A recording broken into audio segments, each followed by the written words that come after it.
Morning. It's Friday, March 6th. This is the Dryden Public Broadband Committee meeting. This is the first of two for the month of uh, March of 2026. This is a reporting meeting on everything that happened in the month of February with a couple action items. Let me share the agenda screen and then we'll jump into the report that has been prepared by Matt as well as some of the other partners in the project. Let me see if I can share this. All right.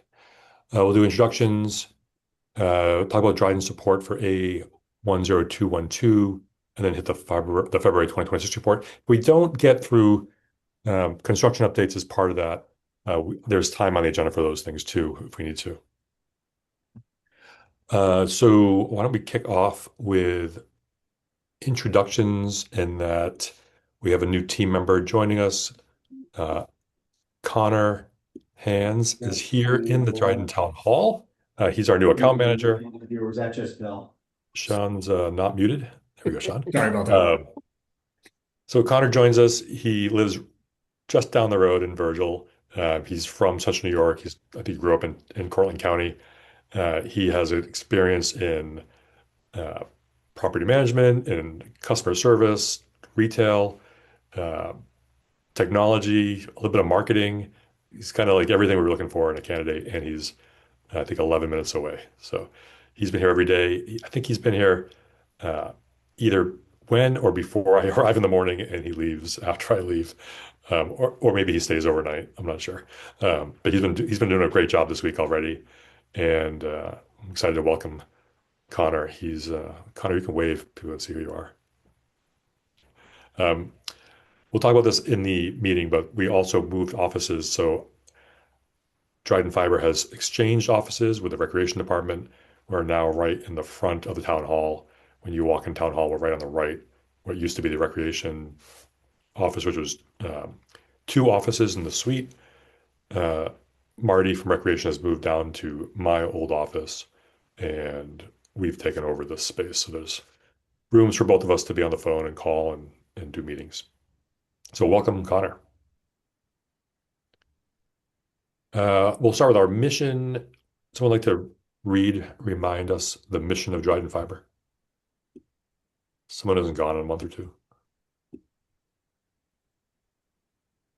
I can do it. Awesome.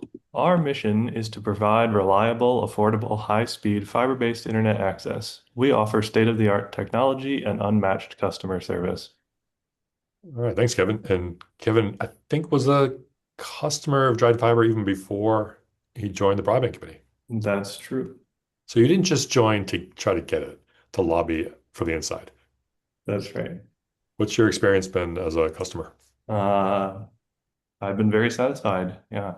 The service has definitely been better than what I was using before. So you feel like we're following the mission that you just read? Yes, I do. Good. All right. Um, Speaking of that, let's go on to the mission of making it affordable. One of the steps of making it affordable is to being able to pay for the long-term construction of the project. We did get a New York State grant. However, that grant is going to pay for just a small portion of total construction. Dryden Fiber started years before this grant opportunity came to us, and it was very focused on just unserved and underserved populations, of which we already reached a number of them.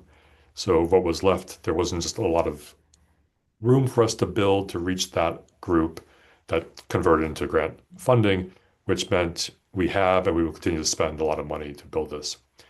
The bonds for this type of work at the New York State law level are a 10-year bond.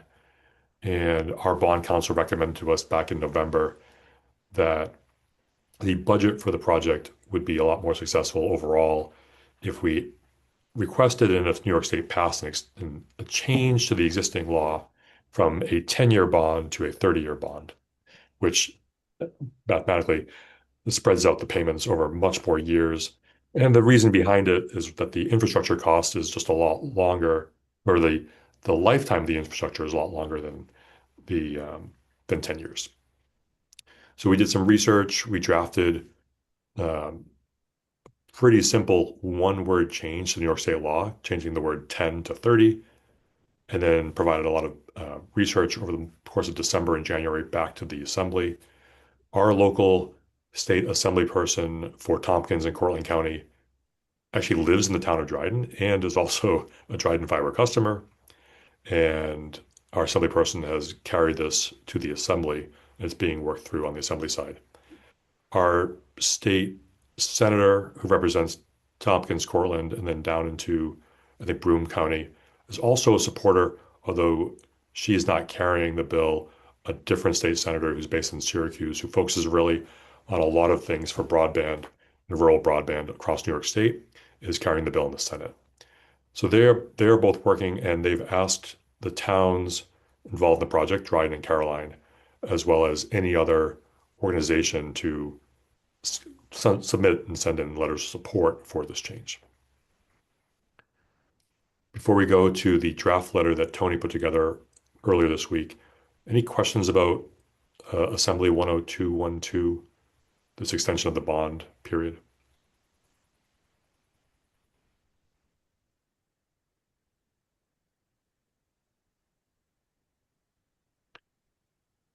Okay, right now our budget that we've designed, our projections do not did not take in the bond timeline into the overall timeline when we built this last year. Basically, it was a consideration, but the timeline was not part of the consideration. At that point, I believe we're looking at around a 14 to 17 year payback on the Dryden part of the construction. The Caroline part, which is completely within Caroline, is on the construction, and the first 272 installs is paid for by the grant. So they're not going to have this long-term debt that Dryden has. Within the Dryden budget, we looked at this and said, from what it looks like for subscribers, revenue, and expenses, it's in the 12 to 17 year payback, depending on how quickly we get to 2,000, 3,000, 4,000 plus subscribers. Uh, that's what we based the budget around last spring and summer. In the fall and November, when our bond council met with us, they were like, good plan. However, the bond only has a 10-year life. So not only do you not have the full amount of time, it also already started on a portion of the bond amount going back to the original ban back in, I think, 3 years ago. So the clock's already running.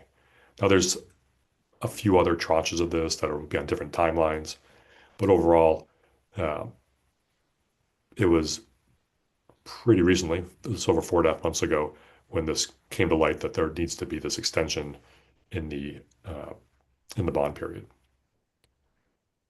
Once we have this, then our goal, and Amanda will be taking the lead on this, to look at what does the timeline look like and the cost for payments if we make the full use of the 30 years. Now, with any bond, we can pay it off early if we wanted to. Um, Yeah, okay.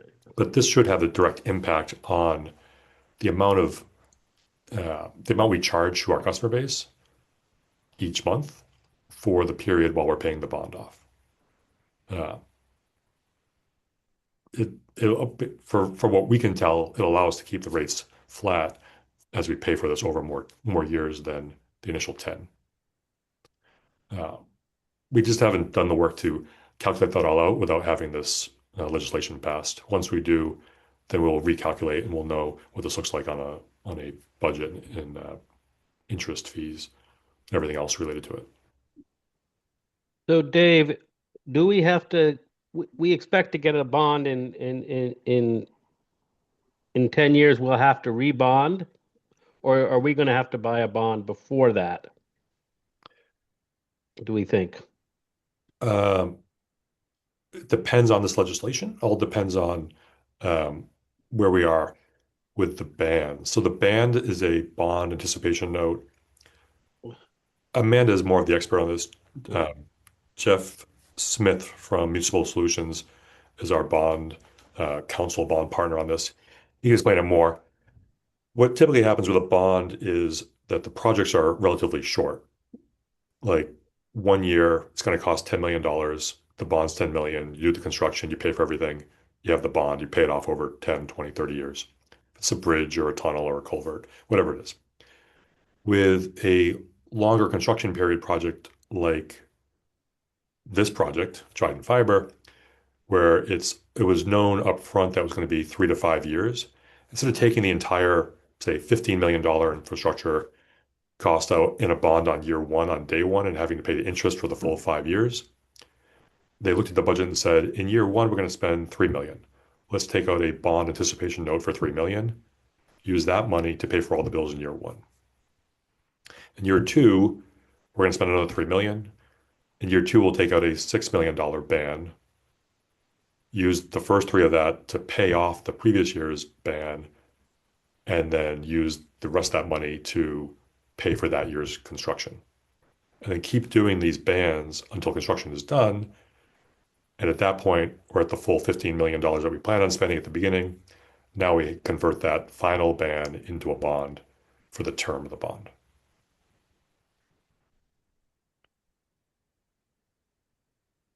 Okay, so when we're done with construction, we're going to then plan to get a bond. That's the idea. Oh, Yeah. okay, got you. So, but then we could get a 30 year, but we might pay it off in 20 or 15 or whatever, 17 years after, whatever Yeah, I think we'll look we closely at the could budget eventually. and Yeah. what we want to do with reserves, what we need to do for repairs and maintenance. Say, based on everything we know, let's look at this timeline. That way we can pay it off and use the value of the infrastructure as the long-term collateral. In the support documentation on this legislation, all of the manufacturers from strand, fiber, handholds, they talk about the lifespan of their material being 30, 40, 50 years. And knowing what we know about existing utility infrastructure that's on utility poles, telephone, electricity, cable TV, some of that stuff was put out in the 70s, some was put out in the 60s, some of it was put out 75 years ago, and it's still out there and being used. So to have our bond period be 10 years doesn't really match with the life span of the equipment.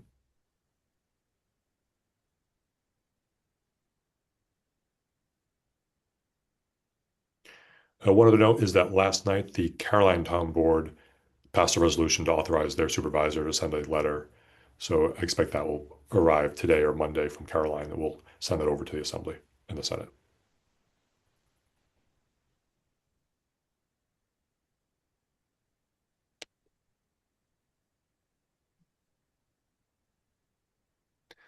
Has everyone had a chance to, everyone from the Broadband Committee had a chance to see Tony's letter? Yeah, I thought it was great. We do need to correct Arthur's name at the bottom, I believe. Did I That's right. misspell something? I'm sorry. Yeah, I just got an O instead of a U, I think. So, Oh, did I? yeah. It's spelled with an O. I think there were two O's in your last name in the document, No, perhaps. it's your first name, Arthur. First name, He's got Arthur. There was, Arthur. there was no there too. Okay. Yeah. I knew there was next Sorry. name. Sorry, Arthur. We'll have to do an in-person Broadband Committee meeting with name tags so we can all know the spellings. I know how to spell Arthur. It was a typo. It's all Sorry. right. It was probably a typo. It was probably your autocorrect was like, I'll just do it for you. Spell it this way. I think half of my half of Well, my and that's the other thing. Yeah, I don't know. Yeah. Anyway. All right. And the only other Graham? thing I would say here, Dave, is I like this because it separates the electronic equipment from the real infrastructure that's sitting there. Right. But we may have to get another bond for that electronic equipment, depending how much we've paid up, or it's possible. So that's Depending, I mean, given the lifespan of that equipment being in the 7 to 10 years range, we believe and our argument is that the revenue from subscriptions will pay for the electronics. Yeah. The Okay. revenue or the bond would pay for the longer term, other more material Right. structure, both the physical material that we're paying millions of dollars for, but also the labor to go and make it all ready and get it out there. Right. And so I don't think this hurts our opportunity if we have to go get something for that or not. So I think it's great. So So next would be if broadband committee member wants to move this for I'll move it. authorization? Tony? Yep. I'll second it. So the resolution is, yeah, we need to pass the resolution to send the letter, right? So, yeah. Yeah. So Tony moved and seconded by Graham. Any discussion? Any additional discussion? All right. For the broadband committee members, all in favor? Aye. Aye. I don't think there's anyone left. Any opposed? All right.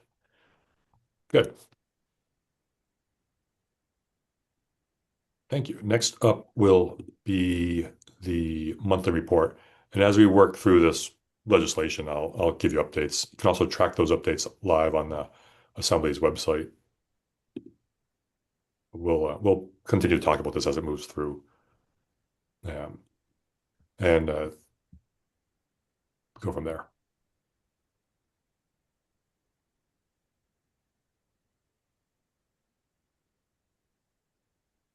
Okay.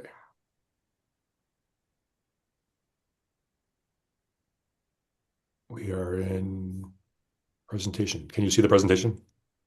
Yes. All right. All right. I did this last month. I thought it would be a good way to start going forward with our updates, which is the good news. So first off, hired Connor. I joined our team as our first account manager. Definitely good news to have someone else here on the team doing direct customer outreach and uh, helping out. He came to my office, he's like, "Hey, I have an idea." I'm like, "Oh, good, let's do it." So why don't we go to the mobile home parks? Do we have any door hangers we can put out? I'm like, right here at my desk, we have some. So we'll be mobilizing and going out to Ithaca Estates and perhaps Shady Grove over on Pinckney, just to make sure that those residents know we have service available. We currently have about 14 or 15 customers signed up in Ithaca Estates out of 75. So a lower penetration rate than we do in the other in the villages or overall. So there's some opportunity there. So right to work, he's been working on that. The other project he worked on this week is getting our construction postcards ready for the Freeville area of town. So it's about 700 postcards that will go out to let everyone in the yellow zone of the map know that construction is happening, underground, aerial, in the next few weeks. If it hasn't already started, they're going to see that. We'll continue those construction postcards throughout Greater Dryden and then into the Caroline part of the project too. So welcome, Connor. All three construction areas have been awarded to Syracuse Utilities, and work continues daily in different ways across, primarily in the Freeville expansion area and underground. We'll talk about make ready and where we are for the aerial. But everything's been awarded. We're just working on a few things with contracts, I think on the Caroline contract. So progress is happening. We have 528 customers now active as of March 1st. Demand continues to be strong, 58 inbounds in February. The Intermunicipal Broadband Network Deployment and Operations Agreement, the IMA, between Caroline and Dryden has been updated. As I mentioned, I was at Caroline Town Board last night for about, I don't know, an hour and a half, going over a little bit on that bond bill, but most of the time was on the IMA and talking about the shared services, the monthly operations, and how we're going to manage the finances of the project. Pending legal review by the town attorneys and then the town boards with the final sign off. We're aiming to have that done by April. And I'll share a copy of that with the Broadband Committee so you know what that agreement looks like between the two towns. It spells out the updated financial relationship between Dryden and Caroline. Finally, the $1.8 million reimbursement number one is almost there. I think there's a few more things we're waiting for on engineering. The state has a endless supply of questions about what we've submitted on both the finances as well as engineering, design, permits before they're willing to release the money.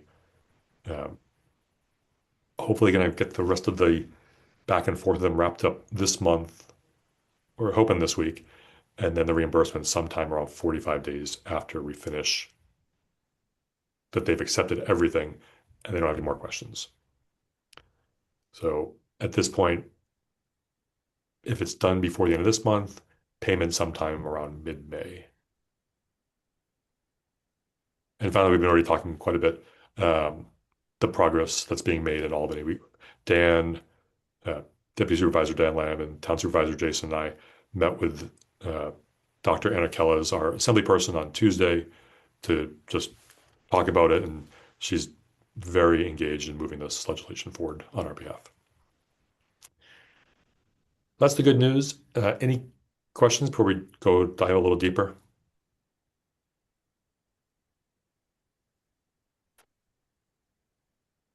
All right.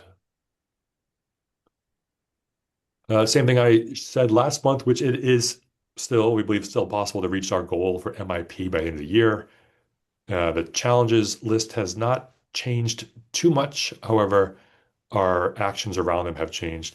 I might call in Brad Penny, who's leading the way from Vantage on behalf of solving these problems and working through some creative solutions across the board.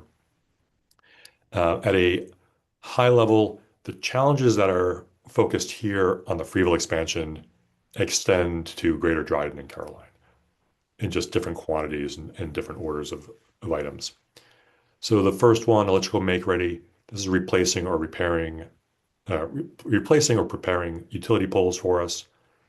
The storms earlier this winter and in February slowed us down. On top of that, there's a couple punch list items that our electrical make ready contractors found. They shared with us yesterday. So we're processing those to figure out how do we get those out to the other vendors, other partners on the poles. Snow and weather, we cannot control that. It does take the crews that are working on these poles away from our project. And we've probably lost 15 plus business days, maybe 20 over the last couple months with our crews being deployed to other places outside of Dryden, Caroline. Telco moves for hundreds of poles. Communication with Charter/Spectrum has slowed over the last 10 days. It's been difficult to get accurate, timely updates from them. We did have some back and forth this morning, and they asked us to help to prioritize what things, of all the things they have to do, that we want them to do first. And our answer, I mean, the easy answer is we want everything done so we can do everything where we have to build. But at least they're starting to come back. When I wrote this update a few days ago, we had not heard conclusive direct response for almost 10 days. Dave, do you go get the indication that it's purposeful dragging their feet because we're a direct competitor with them? You know, I could be like very conspiracy oriented and say like, why would they want us? We know that of our 500 plus customers, 500 of them are Spectrum customers who come over to us. Why would they want to help us? I mean, they don't really have that kind of a choice with the Public Service Commission. Although when I brought that up this week, I don't believe the Public Service Commission has a policing department that would go and get them to do things on the timelines. I can't say why it's been delayed, but I don't think it's for competitive reasons. Spectrum Charter outsources this work to a third party to do the make ready the same way we do. And that company also did some work with with winter storm damage repair. Basically, anyone with a bucket truck that looks at a snowstorm can say, yeah, I can go do work and get paid good money to do that versus doing make ready work, which is just moving stuff up and down poles. They'll go after that money. So the winter has impacted that too, to some degree. We're working. Well, I imagine that the April update will be a lot different over the next 3 or 4 weeks. That things will change on the Spectrum Charter side. But I don't really think there's a conspiracy to slow us down. Doesn't seem like it. Hey, Sean Dave, might know. Dave, real quick, I gotta jump off for I got another interview meeting I gotta jump onto, but Brad, I'll call you a little bit later. Sounds good. Thank you, Sean. Um, Thanks, Dave. Thanks, Sean. So the next one on telco moves is on Frontier. A shortcut has been identified. So I feel like days ago, but I think it was Wednesday, Brad called me and said, I have good news and bad news, which is basically what happens every day here. Um, and he said, the reports that Frontier shared with us, like, here's an email from Frontier. All of these poll permits, which are between 100 and 150 polls, where Frontier is attached, the reports that Frontier shared with us said done for 20 of the 45 applications, and we only have Frontier on like 25 of the 45 applications. So 20 out of 25 said done in the Frontier column as received from Frontier, which is great because then we can send Sean Scorzelli and the Syracuse team to go and attach fiber to those poles. The bad news that we learned on Wednesday was done does not mean done. It means, I don't even, Brad, what did done mean when they said done? I don't even want to speculate. I mean, Like, it basically means it's ready for us to move, ready for one of their vendors, approved vendors to do the work. yes. Probably the best way to put it. So just like Charter as a third party electrician utility company doing the moves for the Charter attachments to poles, Frontier also has the ability to outsource that to third party. Now we see Frontier trucks all around. So bad assumption that they are doing the moves themselves. And the status where it said done, it just means they've they've reviewed what has to get moved and they are done reviewing what has to get moved. And now it is ready for it to be moved. So while we thought we had 20 out of 25 done and ready for us, turns out none of those have been moved. And as I said previously, the Public Service Commission gives them 45 calendar days to do those moves. When they're done, then Spectrum can do their moves, which they also have 45 days. Well, the good news is Sirius Utilities has the ability as a one-touch provider to go and do those moves of Frontier equipment on poles on behalf of our project. And they can do that immediately. They can start doing it on Monday. They don't need to say like, we'll wait 45 days to start, or we don't like, they can go and take action right away. And then once the Frontier is moved, then they can go back and do the fiber optic installation. So good news, bad news is that it hadn't been done, even though no one had said like, oh, by the way, it's not really done. You can't touch those poles, you're not ready. Uh, but the good news is this should shorten the time we had been projecting of a month and a half for Frontier to take action. Yeah, I think it's certainly a net positive, and it eliminates a variable as well. We kind of have more control of our own destiny.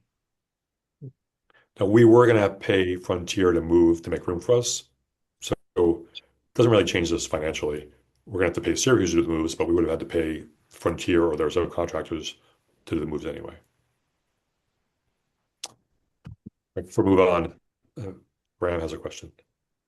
Um, yeah, I think Verizon bought out Frontier, so they may get a little more financially solid. I know Frontier was struggling, so.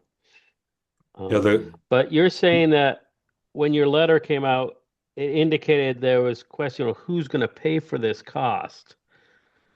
So we would normally pay for this anyways, yeah, the move. Okay. I mean, we're moving on to these polls, So and so just like there's we're there's now on we're now on some polls. If another provider wanted to use those polls, they would pay us if we had to move them to make room for other providers. so there's no downside to having Syracuse Utilities do it then. I mean, I they're mean, already here. They want to do work. This is well, more work for them to do.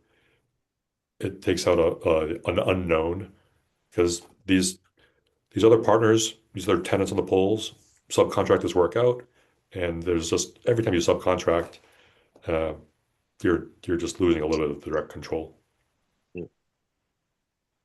Dave, I is Syracuse just going to do them all? And Um, Brad might be an answer to that. I think in the immediate, yes. To really get things going, I think the immediate answer is yes. HRS, who's doing our EMR, is also a Frontier One Touch vendor. Eventually, I would like to see them move to some of that work as well. Specifically down in Caroline. But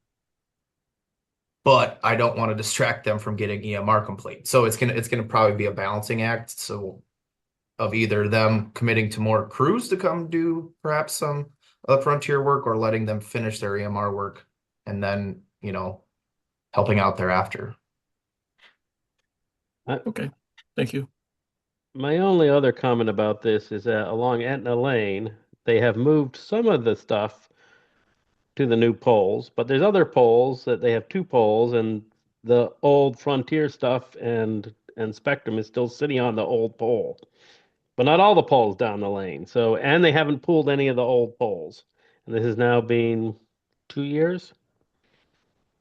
So, Yes. does that mean they have not really done all the work? Do they know about this? I guess, and we're seeing it around that the make ready and stuff is good for us. We can get on the other pole, but there's a cleanup here, and it's a little unsightly. So I don't think that Brad or I can project the internal budget operational decisions of the third party partners, tenants on the poles, and how they spend their money to do the work that we would, as residents seeing these poles, expect. So while we could guess and project what their decision making is, it doesn't really help us in this environment to do that. But some afternoon after work, we could talk about it. They made decisions. Every business is making decisions. Uh, let's talk about the Freeville Pop. So in December, the town and the Broadband Committee made the recommendation to move to Calix. Long-term, great decision for us for our fiber to the home, fiber to the premises project. However, in January, when we started to do the implementation, we realized that the DC power conversion was not a overnight project. There's actually two steps to it. One is getting the Vertiv equipment that will convert AC power to DC power, which had a 14-week lead time. And the second is that a remnant of our previous engineering firm left that none of our POPs or our CO are grounded, and that work needs to be completed before we implement the Vertiv AC to DC power project. They didn't So ground them at all. none of the POPs or the CO is grounded. oh, I thought they just hadn't grounded to the outer box. Okay, so it's worse than we thought. Didn't I Yes. see grounding rods at the CO? I thought I Yeah. saw grounding rods at the CO. Oh, There good. is grounding rods on the exterior of the CO, but if you look at the master ground bar in the CO, it's It's not not connected grounded. to anything other than the equipment. Oh no, brother. It's not So funny. Who inspected it? That's yeah, that's a separate question, but it's a good yeah, I question. know. That's a good question. Cause yeah, I mean, like I said, I didn't think I was crazy. I thought I saw grounding rods there and stuff, but oh well. Okay. Yeah, there's a ground rod right by the door. Yeah, First that's what I time I thought. was in there, Yep. looked at the master ground bar and what it was connected to, and I'm like, there's no It's not external attached. connection. It's not attached. Okay. We Great. hope that we hope the grounding is completed this month and that we can bring in the equipment Yeah. when it comes in May. Now, we shared this issue with the 14-week lead time and installation time with Calix, and they said you can get a mini converter AC/DC power, So we bought a couple of those. They're like $70 on Amazon, and we ordered them on Friday. They were here on Monday. Hmm. So this will allow us to stand up the Calix boxes, configure them, get them ready to go, and even start to build out the network for testing to make sure that the light is going from the Right. multi-port devices in the field back to the CO or back to the Freeville pump. And then by the time all the other construction in the Freeville area starts to get close to being done, it should be around May 15th when the equipment comes in and then cut over to Vertex before we go live, Vertiv, before we go live with Calix for the actual customer base. So And this we will, have enough ONUs and stuff, the Calyx ONUs and all that stuff, right? we have Yeah. tons of material on hand. Yeah. And basically everything that we needed to from Calix has happened. Like Okay. we need the licensing, we need the material, we need the equipment. Right. Uh, we just got to take care of the grounding, try this shortcut around to get things set up, get the Vertiv equipment in, run that project to get it all installed and configured. Uh, it still means that the Freeville zone will probably not be ready for any customers until around June 1st, but it should be like cut over and start activating houses around the same day versus like cutting over and now testing to every single point on the entire. Right. That's the push we're trying to make. Uh, there's definitely some cautious members of the technical team putting these $70 converters out in the field for production, especially when they're not grounded at all, because it could have implications on the existing network. So grounding will happen before we try this workaround to get things set up. All in all, it probably saves us 45 to 60 days by coming up with this workaround solution. On just labor that has to happen. We can get it done sooner. Empire Overlash, also an issue with the Freeville expansion. Um, the route from the Freeville Pop east along Railroad, which is Route 38, and then along Mott Road to North Road, did not have enough fiber to service every house in the northeast region of town, including McLean and Bruleville Road, Malloryville, and some parts of the town along Gulf, along the Groton and Cortlandville town line. So is that just needed up till the Just to Sims North Hill? Road. It's up to the Sims Hill. No?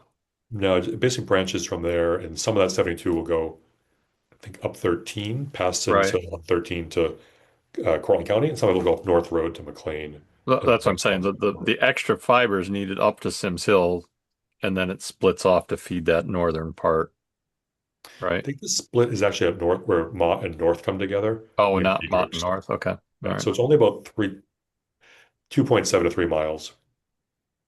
Uh, it should that 3 miles or so of 72 count should arrive next week. So it's not the whole Empire Overlash. It's just No, the whole thing that is first six part of it. miles. This is only Yeah. a little less than half of it. Yeah. Okay. The problem is Empire Overlash, A, we don't have a signed agreement with them. We have a solid handshake deal. The proposed agreement with them um, does not allow us to add any more fiber to the existing strand without them having 60 days to assess if they want to allow us to do that and if there's enough room on the existing strand that they own that we've already lashed to once to lash even more to it. Therefore, our plan is to move to an underground option where we plow along this route from the Freeville Pop to reach North Road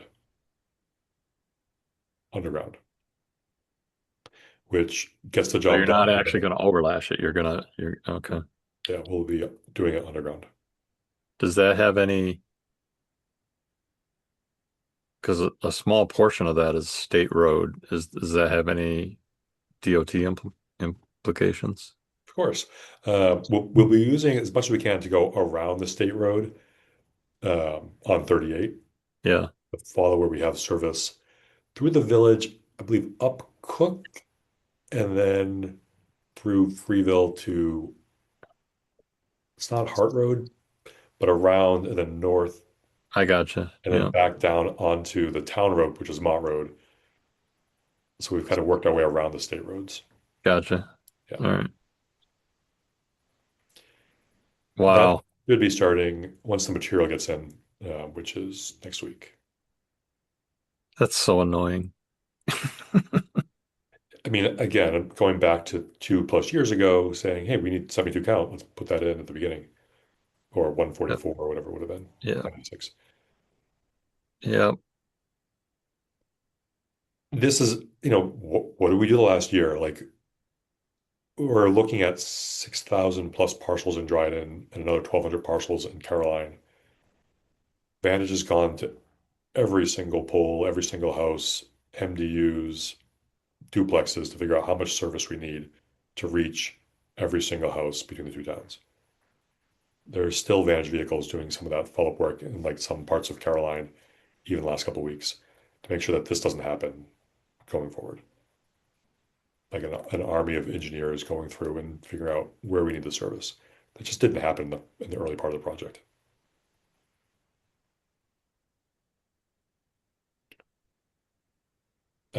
Inventory items have continued to be an issue. They have changed a little bit in the last month, and that the time periods have gone down.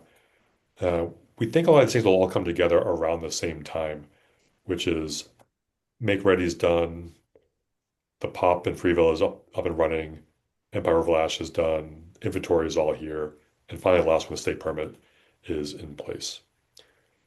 The last piece on that is on traffic control plans, which we're doing some back and forth with Syracuse Utilities and Vantage, the state, on getting that completed.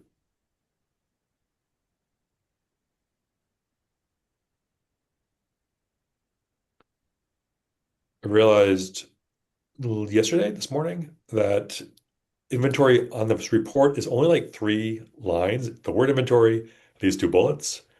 However, the work that Matt has been doing to manage inventory on this project is, I mean, half to more than half of his job between ordering, chasing after purchase orders, chasing after vendors, deliveries, timelines, storage, security, working with the Dryden and Caroline DPWs to receive material when it arrives, keeping track of it all, and then continuing meeting with our provider, primarily Graybar, on when and what we need. And also, hey, there's all probably in the last month, another half a dozen surprise. Oh, we also need this.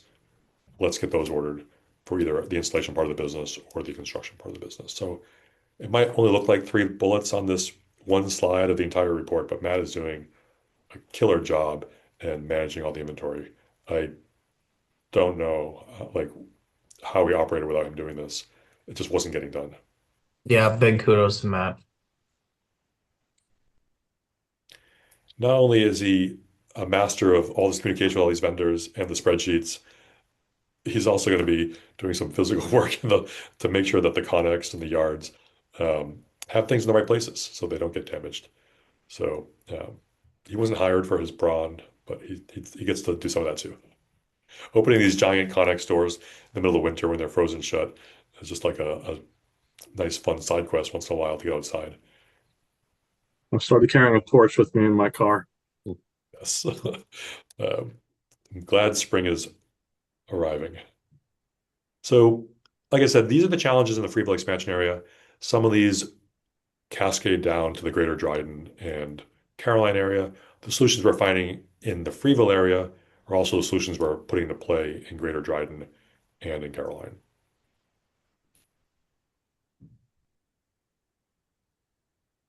All right. Well, it took us 45 minutes to get to the second slide of the deck. Any questions before I move on? All right.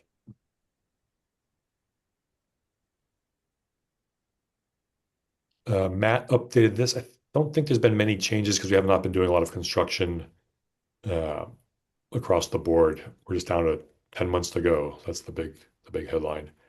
In terms of days, as of today, 300 days to go until the end of the year, with about 140 miles to go. So, as I shared with Brad, maybe yesterday, it's just a half a mile a day, every single day, 7 days a week for 300 days, and we'll be there. Um, a lot of blockers, but we're working our way through them. You've seen this project highlights document hasn't changed. The red is everything that we need to build by the end of the year. Some of it is done. A lot of it's been almost all of the permits have been submitted for pole work as well as for highway permits. Just a matter of getting them released back to us so we can attach those poles and do the underground work.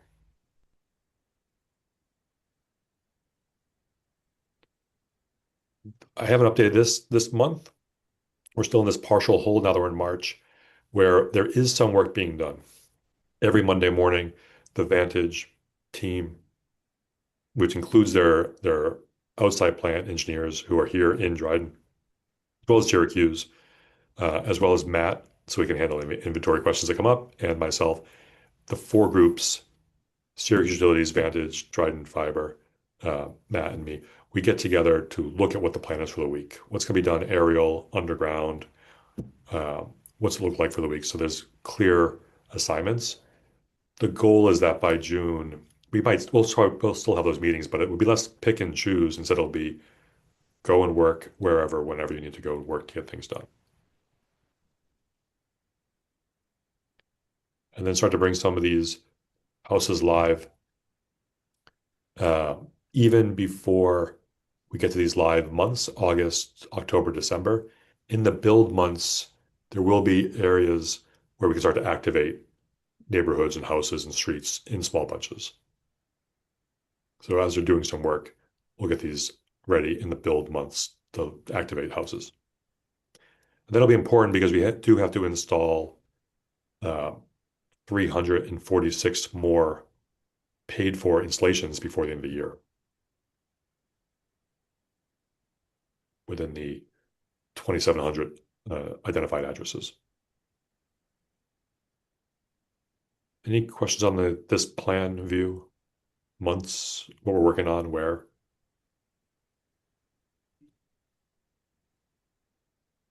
So the hold up, the Calyx equipment into Freeville, so we won't see anybody going early like we thought several months ago, Yeah, potentially. I mean, So I think on because that needs to get, oh, but doesn't that Calyx equipment need to be in so that they can do all the testing of the fiber as well? There was some advantage to have it all ready to go rather than doing it piecemeal, wasn't it? I believe around January 20th to February 1st, our estimate was that Calix would take 2 weeks to set up and that the AC to DC power would be like I said earlier, a couple days, maybe a week. When we began to implement that and we talked to the Vertiv salesperson, they're like, yeah, we can do Vertiv. We can get all you need for all three pops and the CO and Caroline, all the batteries you need to make the AC DC power thing work. It's a 14-week lead time for the equipment to get manufactured and sent to you. So on that day, we updated this to say just we cannot get any live. We don't have any ports left in Freeville on Sienna. So everything's going to be on Calix, but not until the equipment's in and live, which is going to be mid-May to late May. It was a big surprise. And last Monday, when I met with Calix for our monthly check-in with them, I was like, it would have been great if you guys told us in December that DC power conversion projects take 4 to 6 months. Therefore, we would have known that in our projections and our timing. Sienna runs on AC power. All of our pops are AC power. Calix only runs on DC power. Hmm. And during that meeting, they were like, well, there is a way to get around this long timeline for testing with this smaller unit AC DC powered. That only came because I, to some degree, pressured them to say, not necessarily for us, but for the next customers that signs up with you that converts, let them know that DC power conversion is not an overnight 1 week project. It's 4 to 6 months. They should know that from you. You're selling this equipment. So so the other part, Dave, is getting, do we have a contractor in place or in mind to do the uh, electrical grounding? Yes, we have a quote from Vantage to do that work. We spent an extra 2 weeks shopping that around. We reached out to all the electricians we've worked with so far on the project. We've given them the outline for the grounding project, as well as for the electrical work needed to bring Calix in with the Vertiv AC/DC power project. And we gave them till the end of February, which was last Friday. And as of Monday morning, we did not receive any other quotes. Because of the estimated dollar amount from Vantage, it's under the RFP amount, but it's above the can't just assign it, can't just purchase it amount. Since we did attempt to get multiple quotes, and we can prove that we attempted to get multiple quotes, we can now award that to Vantage.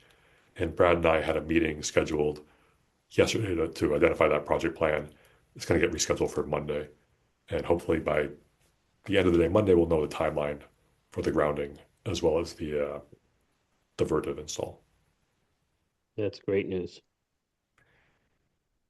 Yes. Yeah, we had to candidly we had to scrap that planning meeting for the DC Power to analyze how we're gonna tackle Frontier. We swapped Yes. priorities yesterday.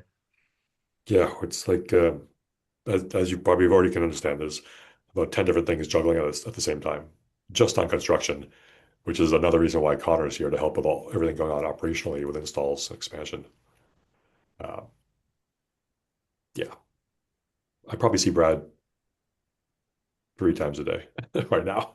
So we try to And sometimes work phone calls after 5 too. yeah, texting, phone calls, like asides during calls to make sure that we're aligned, especially when we're negotiating with all these other partners.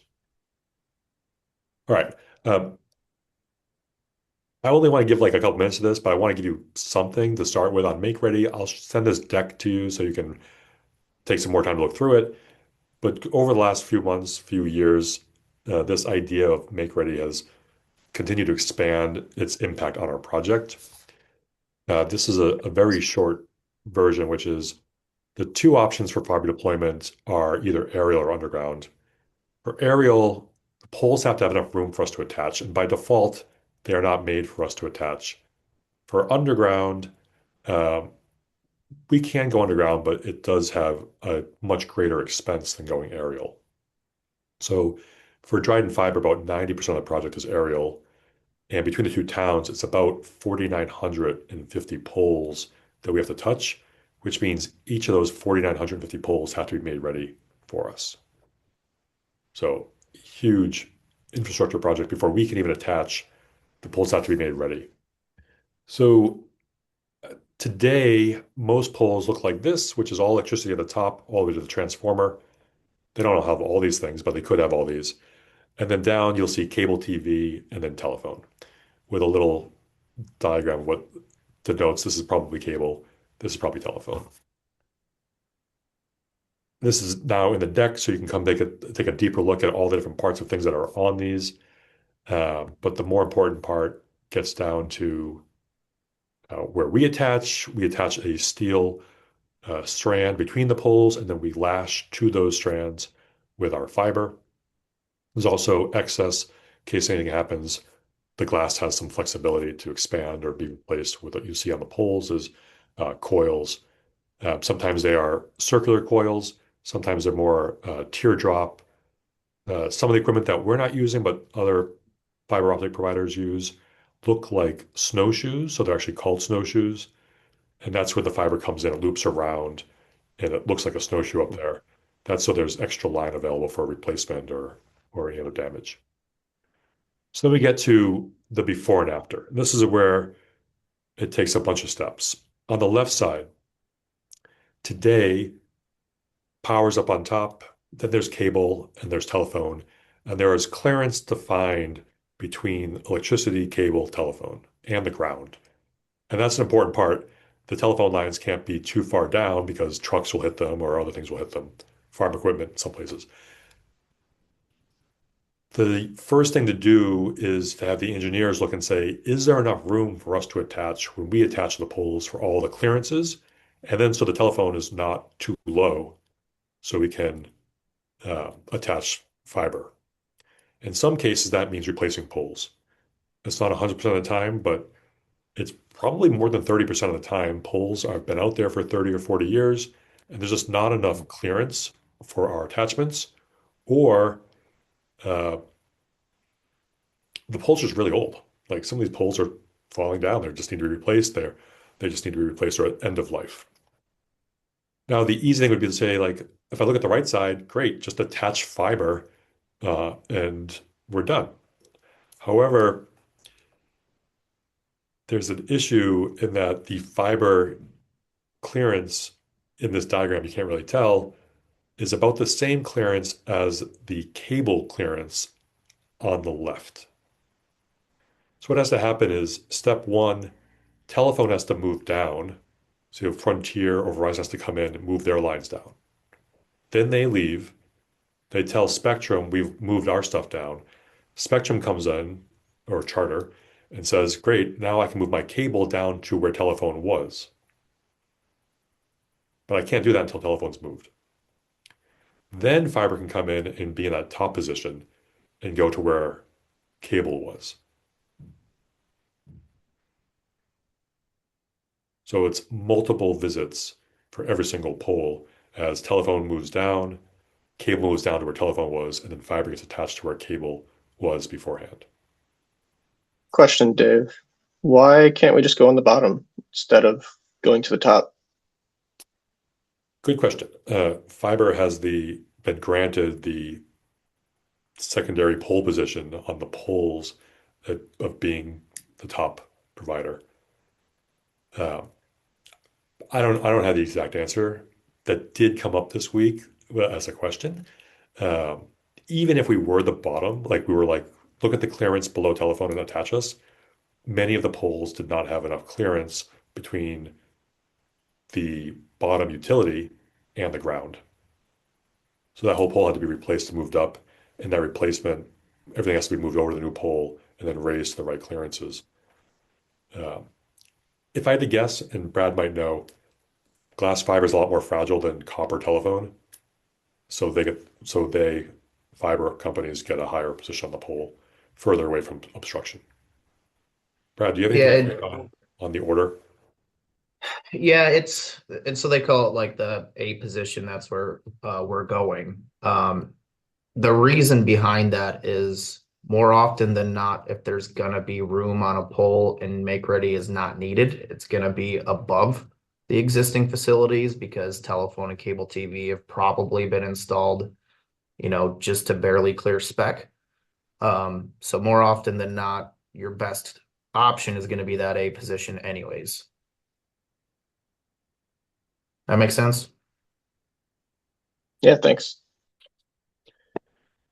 So it does make for a lot of work. Replacing poles, moving the electricity from the existing pole to the new pole. Then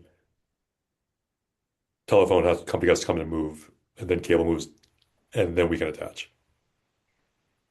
And the first round of attachment is the strand, the hard metal between the poles, and the second is to lash the fiber to those poles. Then often we'll go back, and wherever the poles call for a multi-port device, those have to be lashed into the network, and everything has to be spliced together. It's a lot of touching these poles. Uh, the term one touch, I think I first heard about that maybe a year ago when Vantage came on board. The idea is that a single provider could be the only one that does all the touches. And there are a couple providers who do that, but it still means multiple trips to the polls sometimes, depending on material and equipment and days and weather.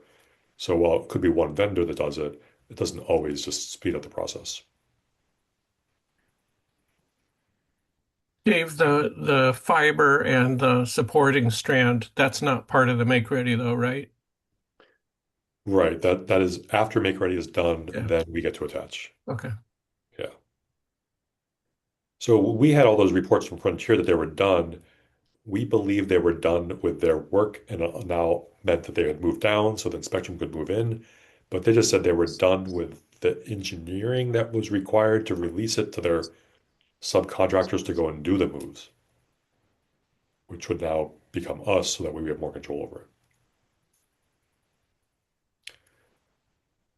I didn't know anything about this when I started 2 years ago. If I did, I still would have taken the job. This is awesome. I get to learn so much. But now you get to learn so much too.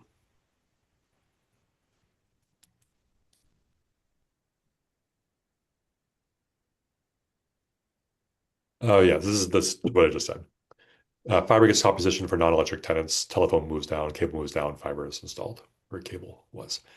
I didn't mention tree trimming, but that is also number three, is that if getting from pole to pole has trees in the way, we also pay our make-ready crews to go in and do tree maintenance, including sometimes taking trees out that are too close to poles or obstructing.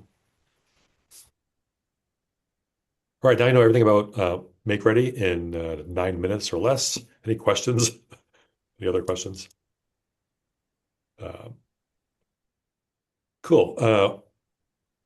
We do have another half hour, so we'll go to the department reports, including this pre-registration report, which is that since this was last updated about not quite 2 months ago on January 15th, we've had 76 new inbound requests that were not yet available, but they were in the green zone, or they were in the town of Dryden or Caroline.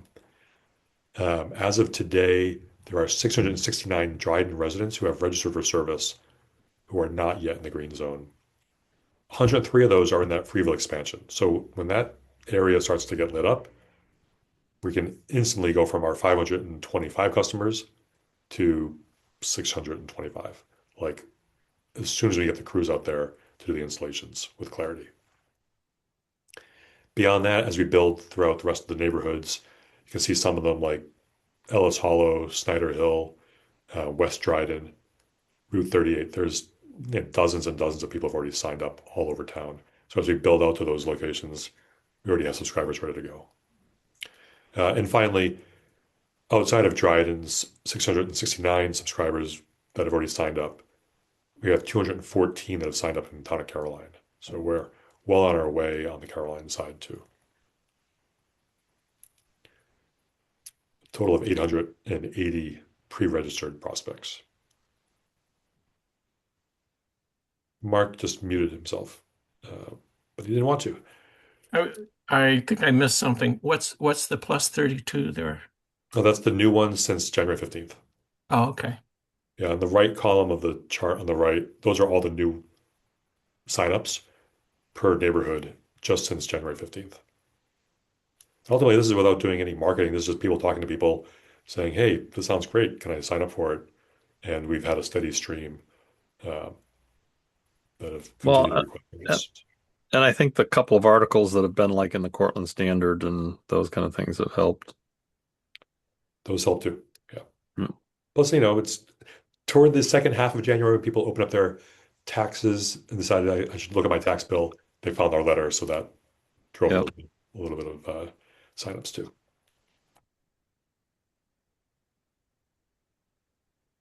Okay. Let's talk about I finances. still So Matt's I, here. s- Go I ahead. still know a number of people that I keep telling to go sign up, but that they're like, I'll wait till it's available in my area. And it's like, okay, but you should sign up early. But I mean, what we're well, I met with the Caroline Town Board last night. I mean, they should sign up now because as soon Mhm. as these areas become available, we're going to be basically dumping 10, Yeah. 20, 30, Yeah. in some cases, 50 addresses to Netegra to schedule in like one day. And they're Yeah. just going to call everyone and be like, you already pre-registered. We can do the install in the next 5 days. Are you ready? And as soon as they fill up those slots in the Clarity Connect installation calendar, they'll move to the next week and the next week. As those installs start to happen, people will be like, oh, it's now available. Let me sign up now. They're going to be at the end of the queue after we go through Right. everyone who's already pre-registered. So Right. I would Right. encourage people to That's what I tell people. pre-register. But yeah. It's hard to conceive that when in some cases people have been waiting for 3 or 4 or more years and are like, oh, I'll sign up when I'm ready, which is fine too. They can do that too. Mm.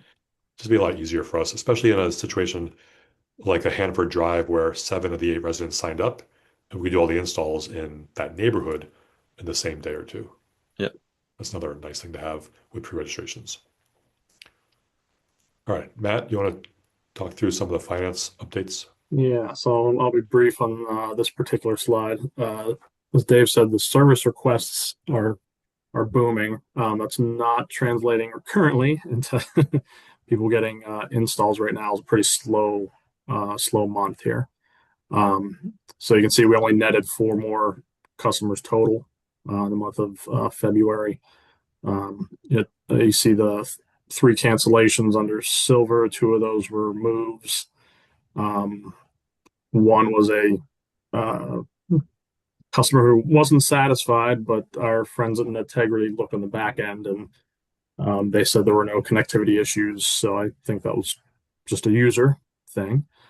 And the platinum one is just someone who downgraded because they're traveling for a couple months. They needed to keep their service on, so they just downgraded to the silver. So those are the couple stories with that. So not much change though from last month. My wife thinks that after the end of March, I'm not going to need my gigabit connection anymore, but I'm not going to drop it. We appreciate the donation. That's going to be very awkward. Well, she thinks you're not going to be working from home anymore, so you don't need that gigabit connection. I'm like, yeah, I do. I mean, yeah, our competition continues to do good things to help drive people to us. The service around the other parts of the network, which we're not going to say too much about them because we also need them to move their equipment on the poles we want to attach to. But there's a lot of people who are like, is your internet buffering a lot more than it used to? Like, I'm getting a lot of hangs on Netflix. I'm like doing Zoom calls and freezing. I will tell you, I had my first, so I've been on since August, on Dryden Fiber since August. I had my first dropout 2 days ago. Lasted, I don't know what caused it. I don't know if it was, it may have been, I'm not sure what it was exactly, but it dropped out for like 10 seconds. But it's the first one I've seen since August. And it could have been an upstream. It could very well have been an upstream issue, but I was shocked. I was like, I was on a Zoom call and it dropped out. I went, what? And I looked at my graph and I'm like, sure enough, there was this little. But I have a very good system for tracking and it's been solid. I mean, way better than what I was seeing before. I did have my first little dropout since August. You should report that with your visual Yep. to support and let Scott and Andrew take a look at it on the support side. Because like they might say like it's isolated to your street, isolated to your house. Yeah, that's what I don't know. I don't know if it was isolated to me or if it was isolated because I didn't. I'm sure it was.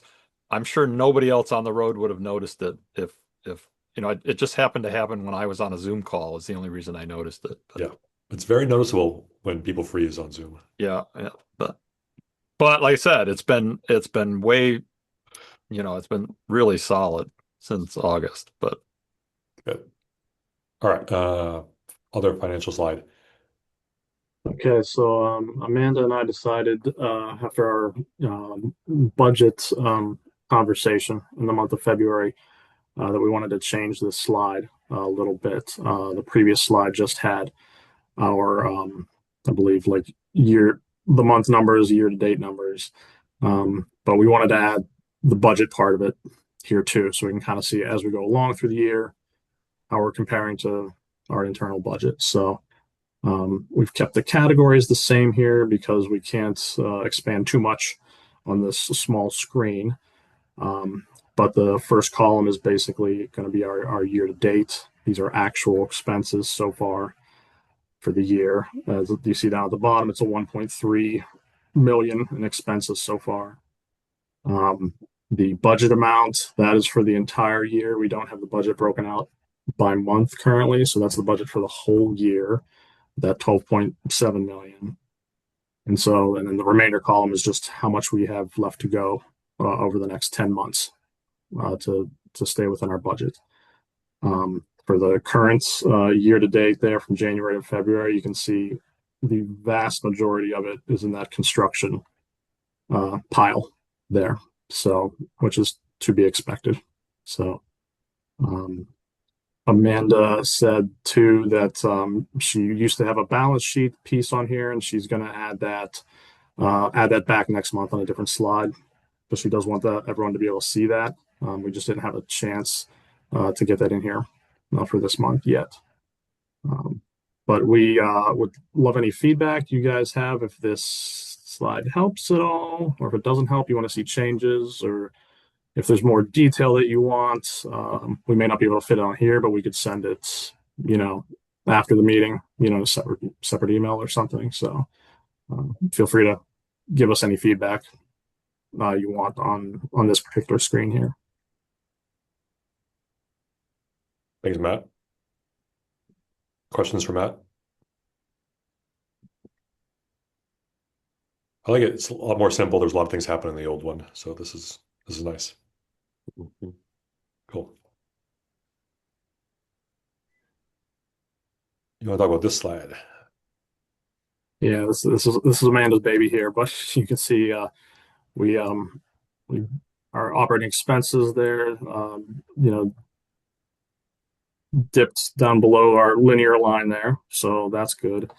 Our total operating expenses for the month of February were about $40,000.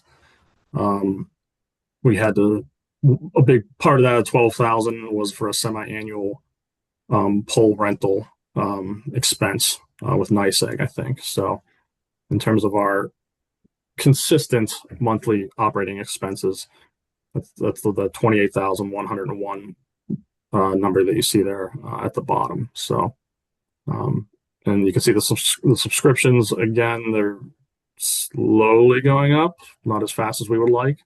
But as Dave mentioned, hopefully by June time, when we start getting more network available to people, those blue bars will start coming up a lot.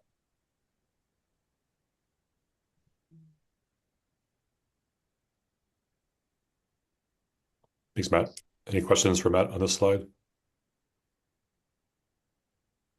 Yeah, they've added Matt, it's a great slide. Just maybe say this again. Why did operating expenses spike so much in January? Let me pull my detail up in here. I think that was for a one-time thing here. 1 second, please. Yeah, it looks like that was some licenses. I don't have a full detail on what, but it looks like some licenses and fees here were part of the thing in January there. So I can confirm with Amanda when she gets back too about that. A bunch of annual licenses come up. It's been, as you see with the spikes, some of these things are only come up once a quarter or once a year. We don't know, the NYSEG bill doesn't come out monthly. Some of these licenses are not monthly. We put them on this chart the month that we pay that bill, even if it's a 6 or 12-month payment. That's why the dotted line is there to show it's not to kind of the goal is to have that flatten out. Okay, so we have to be careful if at least I do. I think I have said recently that our revenue is outpacing our operating expenses, but that doesn't seem to be the case so much since it looks like it was in last fall, March, last summer. April, June. Looks like it was again in July and September, and then just added expenses without adding a huge customer base. The customer base growth has been flat since we haven't been adding new green zone. Now we're going to continue to work the 1,800 existing green zone houses in Dryden. Part of Connor's work will be to get out there and try to engage that customer base. Is part of that green zone issue the fact that we're sort of lagging on these multi-unit? About 75 customers. Yeah. That's our current count for what we think is hidden within those MDUs that have already signed up, let alone right. That's what I'm saying. I think part of the issue is that the MDUs are not coming along, and I met with Tom Hardy from Clarity Connect for about 3 hours earlier this week just to look at MDUs and methodology to get those through. So we're working on he's got some homework to do. I have a little bit of homework to do, to come up with some methods to work around what we've been trying on MDUs. When we have our MDU conversation in 2 weeks, we should have some good updates for you. Okay.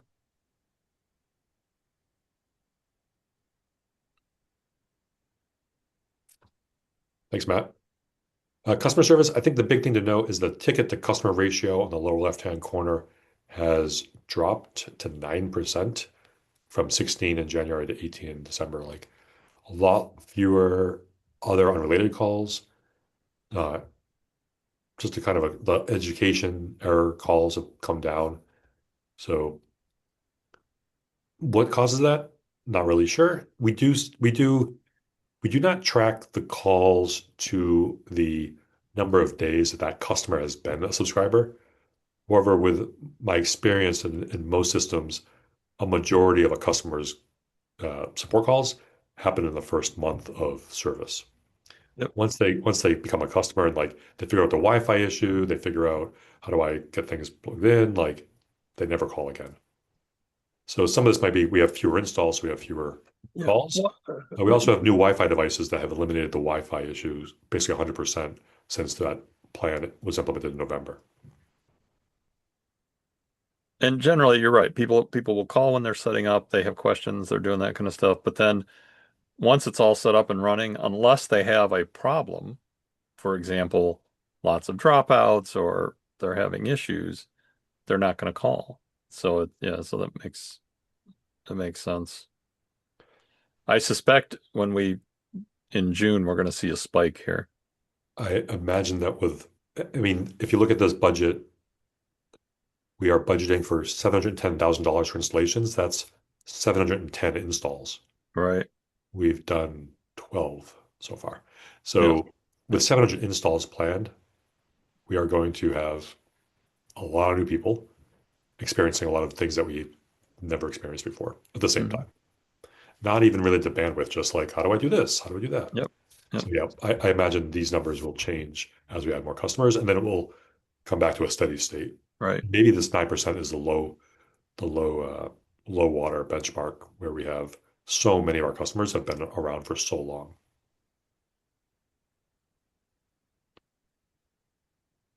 All right, this is something I did on installations. We didn't have that many installations, but I thought it was useful to talk about the days on average from request, which is the first column, to the actual date of the installation, which right now is 11 calendar days. So it's relatively quick. Some of these are pretty short on calendar days, 6 and 7, 9 days. We do have, I think last month in January, we had one that was like a 1 day install. Signed up on a Tuesday, they were installed on Wednesday. A couple of these are tenants, which required some back and forth with the landlord to sign off the paperwork. I didn't separate those out. So a couple of these are a little longer, perhaps because of the paperwork required for landlords to sign off. As we have more installs, we'll continue to track this probably throughout the rest of the year and see how we're doing and try to say like, what is the appropriate number of days? I think if we can do it in 7 days is probably a pretty good place. However, the one outlier thing that we can't control is sometimes people sign up and then they're not ready for us to install even though they signed up. They're like, I want service. I filled out the form. That Integrity calls them the same day. They're like, great, I'm going on vacation for 10 days. But we can't install in less than 10 days if they're on vacation. On average, we probably could get under a week, but this happens from time to time where people sign up and then they travel. Or we've had a lot of requests come in, a lot. We've had a handful of requests come in where they are new homeowners or new tenants, and they'll request service on March 1st and say, I'm moving in on April 1st. Well, we can't have their install day be any earlier than the day they take possession of the property.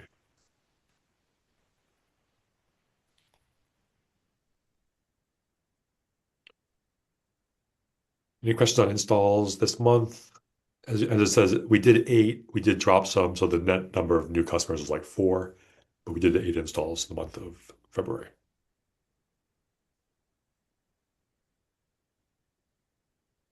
I did not update these slides for mobile home parks or MDUs, but they are part of the report. This is a big part of Connor's assignment is to go through these. He started to drill into these, and we started to talk to some of these property owners even this week to figure out what's our plan, how are we going to do these, and we'll talk about these a lot more in depth in 2 weeks on that March 20th meeting.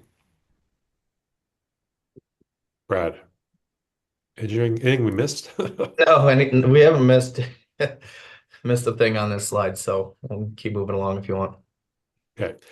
HR, as already mentioned, we hired a Connor this month, and we moved our office from down the hall to the new office near the front door.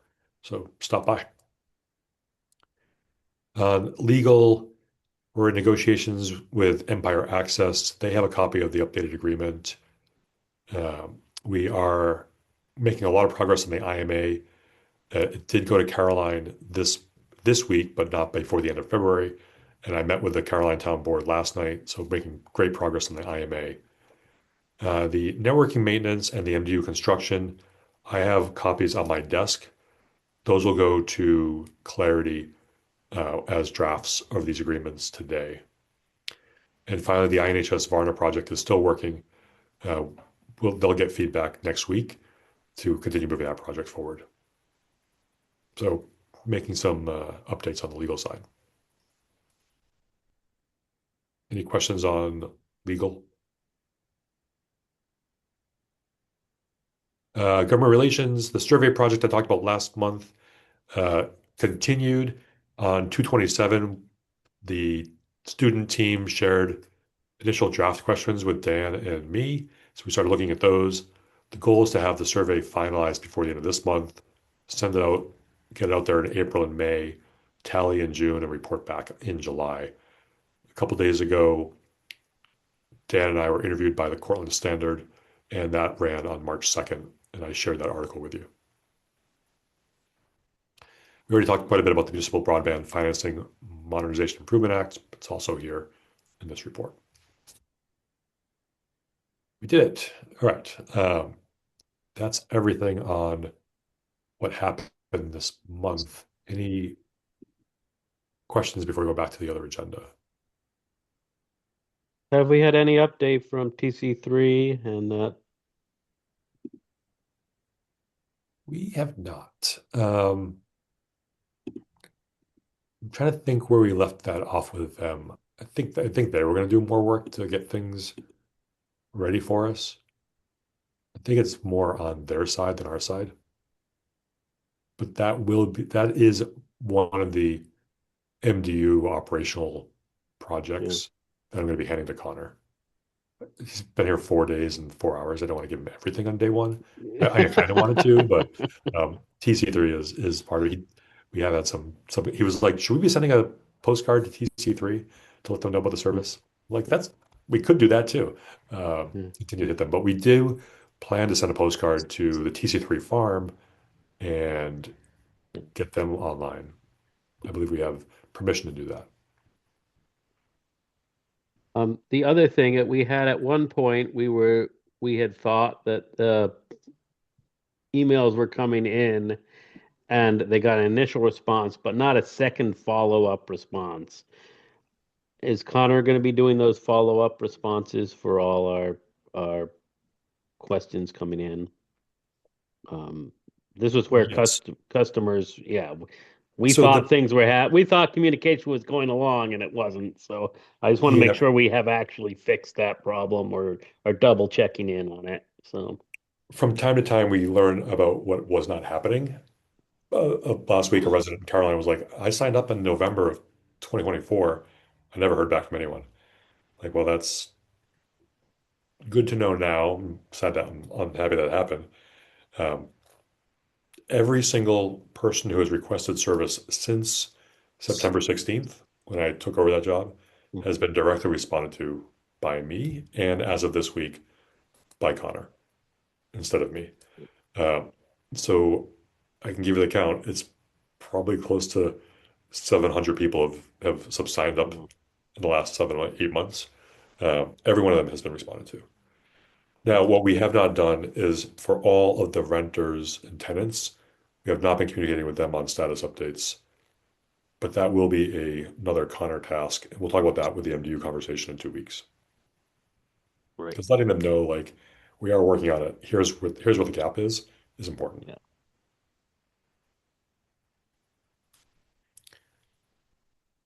Uh, we talked about basically almost everything on here.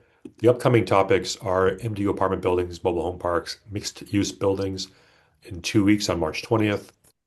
The first April meeting will be the March report on everything that happened in March. And the second meeting of April is the marketing update, the semi-annual. Here's everything we're doing on marketing, and ask for some thoughts on what we do next around the marketing side of the business.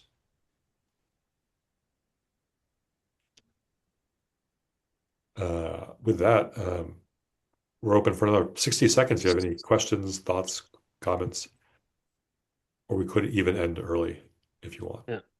Well, with all this partial construction, what's your feeling about how that's going? Because we aren't seeing any more go green, this sort of thing. We sort of know why, but do you feel that that's going or not? So, I mean, Um, I think we're doing as well as we can with all the limitations between electrical make ready, no, telco make ready, materials, this thing with Calix and Vertiv, the state highway permits. We do have Syracuse teams in market doing underground work, which doesn't require any electrical make ready everywhere they can. And there's at least a dozen places in the Freeville expansion area where they are working. And that work has to get done eventually. So instead of yeah, waiting for the electrical to get done and do the aerial and then do the underground later, we're just doing that first. That will move into the greater Dryden region and then into Caroline because we have a lot more control over underground. Now it costs about twice as much per mile to do underground than aerial. So we did go with aerial for most of the project for like cost reasons. But where we can, we are doing underground every week. I would love to have a lot more miles aerial being done, but yeah, we now know really clearly where and why we aren't doing that. It's not a attitude or decision making. It's like we just can't. There's those polls have not been released to us.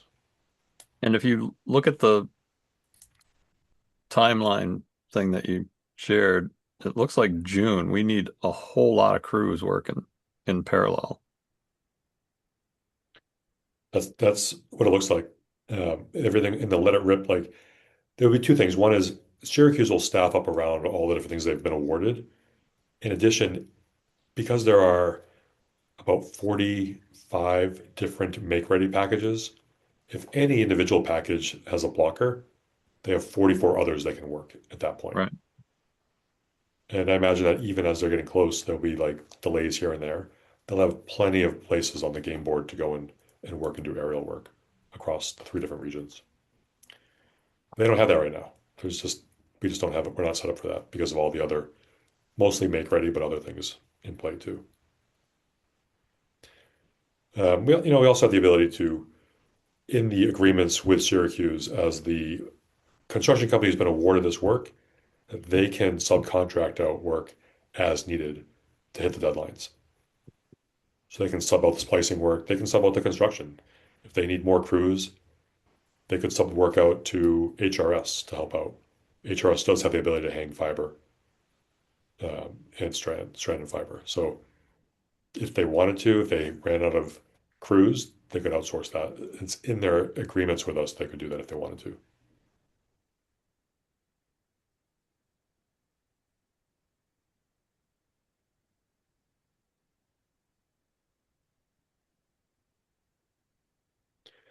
All right, I'm looking at the comments. Joel said, "That's so awful. Glad we caught this, but oi, that could be almost half the things I talked about today, so I'm not sure what he mentioned at 11:07. The grounding stuff, I think. Yeah, Yeah. that was awful, and I'm glad we did catch that. So, um, thanks for commenting, Joel. I think you have to go. Um, I'll send you this deck right after the call. And we'll see you in 2 weeks on the 20th. Thanks, Tony, for your work on that letter. We'll get that processed out to the state. Thanks, everyone. Thanks for your time today. Thank you. Bye-bye.